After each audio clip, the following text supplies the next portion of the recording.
नमस्कार, मैं चंदन कुमार और आप देख रहे हैं अपना पसंदीदा चैनल अंगवानी। जैसा कि मैं बता चुका हूं आपको ओपीएस के मसले पर हर एक एक्टिविटीज आपको समय समय पर अपडेट करता रहता। तो आज लखनऊ में जो उत्तर प्रदेश के कर्मचारी संगठन उनका जो कॉन्फ्रेंस चल रहा है लखनऊ में, जो कि दिल्ली में 17 नवंबर को इनका प्रोग्राम होने वाला ओपीएस के समर्थन में, उनके लिए जो है कर्मचारियों को बुलाने के लिए, कहने एक तरह से निमंत्रण देने के लिए, उनको अपडेट करने के लिए वो ले जा रहे हैं। तो हमारे साथ कर्मचारी संगठनों से कुछ है नेता, उनसे हम बात करते हैं। जी, आपका शुभ नाम? मेरा नाम अभिषेक अग्रवाल। अभिषेक अग्रवाल जी, किस संगठन से? मैं लोक निर्माण विभाग बरेली क्षेत्र क्षेत्रीय महामंत्री। क्षेत्रीय महामंत्री, अच्छा। लोक निर्माण विभाग, पीडब्ल्यूडी।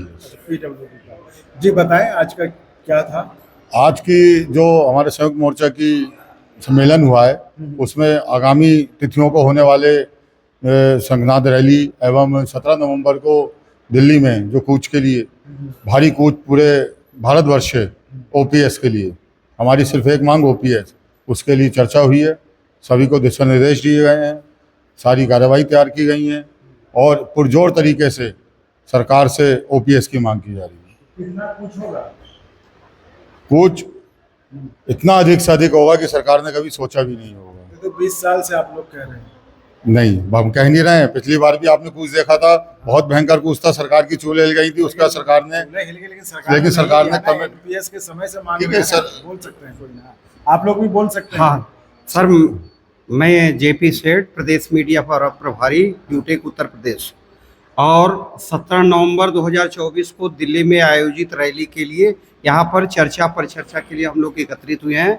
यहाँ हम लोग ने ये समझ लिया है कि अकेला संगठन जो है पुरानी पेंशन को बहाल नहीं कर सकता, इसलिए हम लोग सारे संगठन को मिला करके आपस में मिल करके हम लोग जो है पुरानी पेंशन बहाली करवाएंगे। और सबसे बड़ी बात यह है कि जब शुरू में एनपीएस था तो लोगों के अंदर इतना आक्रोश नहीं था जितना कि यूपीएस को लेकर के है। सरकार ने एनपीएस की जगह यूपीएस लागू कर दिया। अब कर्मचारियों में सबसे बड़ा आक्रोश ये हो गया है कि सरकार जो अंशदान एम्प्लॉय का 10% करता था और 14% गवर्नमेंट अपना मिलाती थी, अब वो 50% अंतिम मूल वेतन का तो देगी, लेकिन यह जो 10% का शेयर है वो सरकार के खाते में चला जाएगा। यानी जब तक कर्मचारी जीवित है 50% मूल वेतन का मिलेगा, इसके बाद नॉमिनी को मिलेगा, इसके बाद जो धन है वो 10% वो सरकार का हो जाएगा। यानी कर्मचारियों के अंदर आक्रोश है कि यह हमारा जो गाड़ी मेहनत की जो कमाई का पैसा है उसको हड़पने की नीति बना रहा है। इससे कर्मचारियों के अंदर ज़्यादा आक्रोश है। इसलिए मैं समझता हूँ निश्चित रूप से 17 नवंबर को दिल्ली में जो महारैली का आयोजन होगा निश्चित रूप से सफल होगा। और सरकार जो एनपीएस को इतना अच्छा मानती थी, ओपीएस की बात नहीं सुनती थी, वो एनपीएस से यूपीएस पर आ गई। तो ये समझ लीजिए कि सरकार पर बहुत ज्यादा दबाव है। वो भले ही जो है इस बात को स्वीकार नहीं कर पा रही हो, लेकिन कहीं ना कहीं से काफी दबाव है। और आप ये देखिएगा कि अब चुनाव आपने देखा नहीं अभी उत्तर प्रदेश में सीटों का, कि माननीय प्रधानमंत्री जी भी जब हम लोगों के पोस्टल बैलेट गिने गए उसमें माननीय प्रधानमंत्री जी पीछे हो गए। अब तो दे देना चाहिए ना ओपीएस, अगर ऐसा था। उसका दबाव नहीं, दबाव देखिए, जो दबाव था उसको इन्होंने विभाजित किया। बहुत सारे संगठनों के नेता आए, उनको किसी को एमएलसी का पद दे दिया, किसी को विधानसभा की टिकट दे दी, किसी को कुछ दे दिया, किसी के चहेते को उसकी अच्छी जगह पोस्टिंग दे दी। लेकिन आज हम लोगों ने जो ये संयुक्त मोर्चा का गठन पिछले वर्ष किया था, इसमें हमने किसी को कोई पद नहीं दिया है, केवल एक पद है, वो है ओनली ओपीएस। हमारा अध्यक्ष भी ओपीएस है, हमारा महामंत्री भी ओपीएस है, हमारा नेता भी ओपीएस है। हम सभी केवल संयोजक सदस्य के रूप में काम कर रहे हैं। मैं आपको आश्वस्त करता हूं, मेरा नाम दिलीप कुमार शुक्ला है, मैं क्षेत्रीय महामंत्री हूँ अपने अयोध्या क्षेत्र मिनिस्ट्रियल। जी बिल्कुल, मिनिस्ट्रियल एसोसिएशन का। आजकल काफी डिमांड है। अरे डिमांड की बात नहीं, वो तो एक सीट की बात आप कर रहे हैं, हम एक सीट की बात नहीं कर रहे हैं। अगर सरकार ने ऐसा कदम उठाया है, और आज आप जो ये मीटिंग देख रहे हैं इसमें हमारे पास एक ऐसे नेता हैं जो भारत सरकार की जितनी भी मीटिंगें हुई हैं उसमें उन्होंने कर्मचारियों का पक्ष रखा है। उनको भी साथ में रख के हम लोगों ने एक गहन अध्ययन करके पूरे प्रदेश के सभी संयोजक सदस्य आके एक शंखनाद के रूप में एक रैली का आयोजन करेंगे। उसके बाद में 17 तारीख को ये अभी आपने एक अनुरोध पत्र भी देखा होगा, शायद आपकी मीडिया ने कवर किया हो। उस अनुरोध पत्र के माध्यम से हमने एक एक कर्मचारी के सिग्नेचर कराए हैं। वो सिग्नेचर भी आपको पूरे जिलों में, एक एक जिलों में कितने हो? अब एक जिलों में हमको लगता है, एक हमारे ऑफिस में जिसमें मैं कार्यरत हूँ जितने विभाग हैं, उसमें 40 लोग होंगे। भाई हमारे यहाँ है, जैसे ये हापुड़ जिला है, मैं हापुड़ जिले से आया हूँ। वहाँ पर करीब करीब 48 माध्यमिक विद्यालय है और हर जिले में तकरीबन औसतन 20 से 25 टीचर है। ज़्यादा से ज़्यादा हम लोगों ने 35। तो मेरा सवाल जो पहले भी शुरुआत में भी आपसे भी था, ये था कि ठीक है आप लोग खूब आंदोलन कर रहे हैं, खूब सिग्नेचर करा रहे हैं ना, बहाली मोर्चा भी बन गया, सब ठीक है, लेकिन एनपीएस आए हुए 24 साल हो गए, 20 साल हो गए, 20 साल से आंदोलन तो हो ही रहा है ना कि एनपीएस नहीं चाहिए। 20 साल नहीं हुए, 20 साल तो इनको बनाए हुए कानून, इनको कानून खुद भी बनाया, उस कानून के बारे में भी क्रियान्वयन होते उसको कम से कम 13 से, जैसे मेरा अंशदान जो कटना शुरू हुआ वो 13 से, ऐसे ही आपका हुआ होगा, ऐसे ही आपका ही हुआ होगा।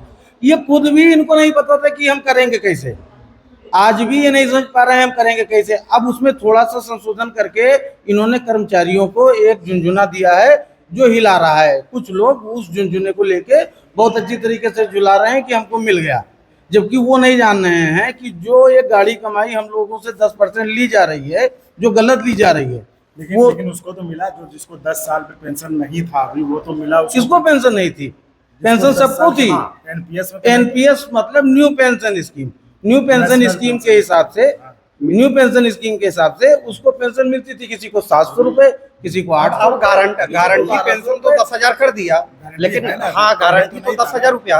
कहने का मतलब ये है कि पहले सरकार 10 साल की सेवा पे है, पेंशन को रेडी करती थी। 10 साल की सेवा पे अगर आपका एनपीएस कंट्रीब्यूशन देखा जाए, अगर आप उसको पूरा सरेंडर कर दो तो जितनी वो 10,000 बता रहे हैं उससे ज्यादा आपको बैंक से इंटरेस्ट मिल जाएगा। ये थोड़ा कैलकुलेट करके देखिएगा। और मैं बताऊं, जो राजस्थान में जब पुरानी पेंशन बहाल की गई तो यही माननीय प्रधानमंत्री जी ने इसको कहा कि देश की आर्थिक स्थिति खस्ता हो जाएगी, रेवड़ी बाट न करें। अब वही प्रधानमंत्री जी रेवड़ी बांटने की मुद्रा में जो है एनपीएस से यूपीएस पर आ गए। मेरा कथन यह है कि अगर पत्थर पर कुल्हाड़ी से वार किया जाए तो भारी पत्थर है एक बार भी नहीं टूट सकता, लेकिन वार करते रहे, एक न एक दिन जरूर टूटेगा। इसका मतलब वो दिखाई नहीं दे रहा है, एकाएक टूटेगा तो दिखाई देगा। अंदर से अंदर पत्थर कमजोर हो रहा है। जो आपने कहा 24 साल से हम लोग लड़ाई लड़ाए, 2005 करीब 20 साल हो गए। 20 साल में अब क्यों छूते, धीरे धीरे करते करते वो पत्थर अंदर से कमजोर होता चला जाए। इन्होंने जो पुरानी पेंशन बहाल करने के लिए जो कर्मचारी 2005 में ज्वाइन हो गए, उनकी नियुक्तियों की तिथि निकाली गई थी 2004। अब उनको ज्वाइन करने के लिए कह रहे हैं कि आप पुरानी पेंशन में जा सकते हैं। इसका शायद आपने पत्र लिया हो। अब वो पुरानी पेंशन में जाने के बाद हमारा कंट्रीब्यूशन आज, मतलब जिसने 2005 में सेवा शुरू की, जैसे मैंने, आज हम अभी अपना एनपीएस देखते हैं तो उसमें जानते हैं कितना दिखता है, 18 लाख रुपए हैं। अब अगर वो पैसे, अगर वो पुरानी पेंशन स्कीम में जाता है तो वो केवल 7 लाख या 5 लाख या 3 लाख रुपए ही उसके जीपीएफ खाते में जाएंगे, बाकी का पैसा सरकार को वापस चला जाएगा। तब ये हमको पुरानी पेंशन देंगे हमारे पैसे लेके। उतने साल का ब्याज हमारा जीपीएफ पे ब्याज मिलता है, कोई नहीं, कोई क्लैरिफिकेशन नहीं है, इसका कोई क्लैरिफिकेशन नहीं है, घुमाया जा रहा है, गुमराह किया जा रहा है। यूपीएस में और कुछ अच्छा हो अभी तो सर मैं आपको बता रहा हूँ। अब आप ये बताइए, अभी जैसे हमने बताया कि जब एनपीएस आया था 2004 में आया, कंफर्म है आप, पुरानी पेंशन बंद कर दी गई, नई pension scheme, new pension scheme NPS आ गया। उसका क्रियान्वयन होते होते 10-11 तक हुआ, मतलब 4 में बंद हुई, 6-7 साल कैसे जमा करेंगे, कहाँ जमा करेंगे, कहाँ जाएगा पैसा, किसको जाएगा पैसा, कब कटेगा, से कटौती शुरू हुई। और औसतन देखिए हमारे बड़े भाई ने भी बताया कि 2015 तो सरकार की वजह से, सरकार को ही नहीं पता था, राज्य सरकार की वजह से ना, राज्य सरकार को तो कुछ नहीं, फिर तो केंद्र सरकार की ही का तो ऐसा इशू नहीं है। ऐसा है ना, देखिए सर, घर का जो मुखिया होता है उसी की बात तो घर के मेंबर सुनेंगे, तो ये जो प्रदेश वाले हैं वो तो उन्हीं की पच्चीनों पर चलेंगे ना, जो केंद्र सरकार कहेगी। की बात आप कह रहे हैं तो हमारे राज्य सरकार में वर्तमान माननीय मुख्यमंत्री हमारे श्री योगी आदित्यनाथ जी, उन्होंने ही कांग्रेस सरकार में माननीय पूर्व प्रधानमंत्री मनमोहन सिंह जी को पत्र लिखा था कि कर्मचारियों की पेंशन चालू की जाए, ये इनका हक है। और आज जब ये सरकार में है तो उस पत्र को ही भूल गए, इसका जवाब नहीं है किसी के पास। सर एक चीज बताइए, सिर्फ और सिर्फ अभी देखिए, मैं गोलमोल करके कर्मचारियों को आपस में तोड़ने की कोशिश की जा रही है कि अब कभी यूपीएस दे रहे हैं, कभी एनपीएस दे रहे हैं और कुछ नहीं। कि कर्मचारी नेताओं की ग्रीवांसेस बुला के उनकी मांगों पर विचार किया जाए हर माह जब। लेकिन मुझे व्यक्तिगत रूप से मैं आपसे बताना चाहता हूं कि जब भी मुख्यमंत्री या मुख्यमंत्री के प्रमुख सचिव या इस लेवल की बातचीत होती है तो वहाँ पहले ये बोल दिया जाता है कि पुरानी पेंशन बहाली को छोड़ के बाकी मुद्दों पे चर्चा कर लीजिए।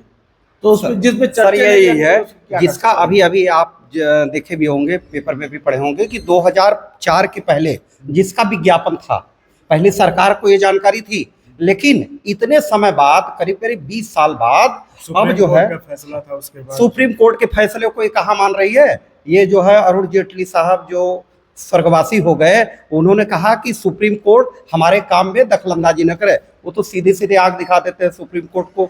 तो कहने का मतलब ये हो कि 2004 के पहले जो विज्ञापन था वो पुरानी पेंशन बहाल कर देना चाहिए, लेकिन सरकार अब जा करके कर रही है। जैसे ही केंद्र सरकार बहाल कर रही है, यूपी में तुरंत लागू हो जा रहा, उत्तराखंड में तुरंत लागू हो जा रहा है।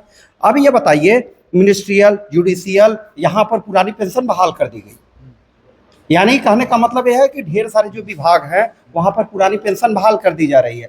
तो सरकार टुकड़ों में धीरे धीरे जो है वो बहाल करती जा रही है। तो निश्चित रूप से ये संघर्ष की देन है। मुद्दा बड़ा हो गया। जो हम लोगों का कंट्रीब्यूशन है वो लाखों करोड़ों में हो गया।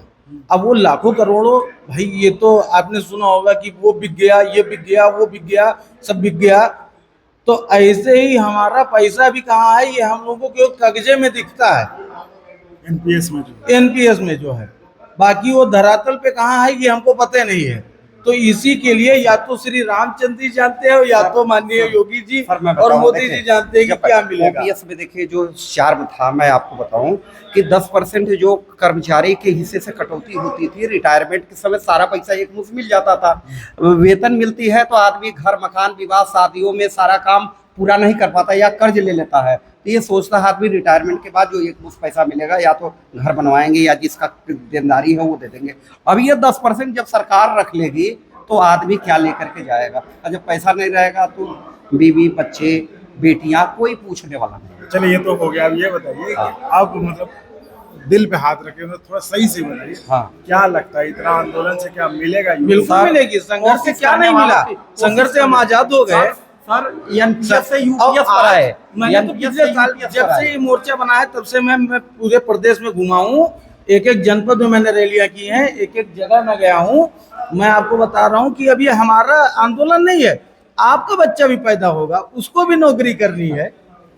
ये भाई साहब है, इनके भी बच्चे होंगे, उनके भी भाई होंगे, सबको नौकरी चाहिए। यूपीएस में इतनी विसंगति आप खुद बताइए। जैसे मान लिया जब फौज में है, 20 साल की एज में उसकी नौकरी लग गई, वो 15 साल की सेवा करके रिटायर हो गया। बहुत बच्चे रहते हैं, 35 साल की एज में वो घर आ गया, लेकिन गवर्नमेंट का प्रावधान क्या है, उसको पेंशन नहीं मिलेगी जब तक वो 60 साल का न हो। और 60 साल की एज तक कौन जिंदा रहता है, तो इसके बाद खाएगा क्या? ये ढेर सारी विसंगतियां इसमें है, सरकार को इसको सर दूर करना पड़ेगा। तो ये थी हमारी खास बातचीत उत्तर प्रदेश के कर्मचारी संगठनों के नेताओं से, कुछ नेताओं से जो कि यहाँ पे लखनऊ के उद्यान भवन में इकट्ठा हुए हैं दिल्ली में 17 नवंबर के जंतर मंतर की रैली के लिए आह्वान करने के लिए। तो उनसे हमने बात, तो आपको देखिए जैसा कि हम हमेशा से करते हैं, हम कोई कंक्लूजन आपको नहीं देते, आप खुद आपको इनके मूड का अंदाजा लग गया होगा कि इनको कुछ भी नहीं चाहिए सिवाय ओपीएस के, ओपीएस ही चाहिए। तो साथियों इसी तरह आप चैनल को लाइक, शेयर, सब्सक्राइब करते रहिए और संभव हो तो ज्वाइन भी करिए, जिससे हमको और गुणवत्तापूर्ण कंटेंट के निर्माण में मदद मिले। धन्यवाद। जय ओपीएस, जय ओपीएस, जय ओपीएस, जय ओपीएस, जय ओपीएस, जय ओपीएस। धन्यवाद। और अगर आपको अच्छा लगा तो एक बार और आपको मैं कहना चाहूँगा कि आप इसको प्लीज सब्सक्राइब और शेयर करते रहें ताकि हमारा भी मनोबल और सपोर्ट बना रहे।